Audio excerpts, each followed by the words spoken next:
Class 7 থেকে 12 পর্যন্ত ছাত্রছাত্রীদের জন্য এডু ভবন online education app Google play store থেকে ফ্রিতে ডাউনলোড করো, লিংক ডেসক্রিপশনে। পলাতক শব্দে আপত্তি নেই, কিন্তু কেউ তাকে চোর বলুন তা চান না প্রাক্তন কিংফিশার কর্তা বিজয় মাল্য। সম্প্রতি উদ্যোগপতি রাজ সামানির একটি পডকাস্ট অনুষ্ঠানে উপস্থিত ছিলেন ৯,০০০ কোটির আর্থিক তছরূপে অভিযুক্ত মাল্য।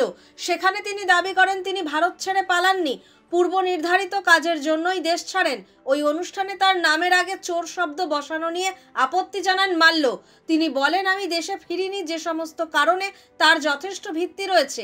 ঠিক আছে, আপনি যদি তারপরেও পলাতক বলতে চান তো বলুন, কিন্তু চোর শব্দটা কোথা থেকে এলো?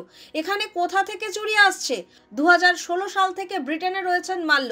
ভারতে ফেরা নিয়ে তাকে প্রশ্ন করা হলে তিনি বলেন, যদি স্বচ্ছ বিচার এবং সম্মানজনকভাবে জীবন কাটানোর বিষয়ে আশ্বস্ত করা হয় তাহলে আমি বিষয়টি নিয়ে সত্যিই ভেবে দেখব। এই প্রসঙ্গে মাল্য ব্রিটেনের একটি হাইকোর্টের রায়ের কথা স্মরণ করিয়ে দেন।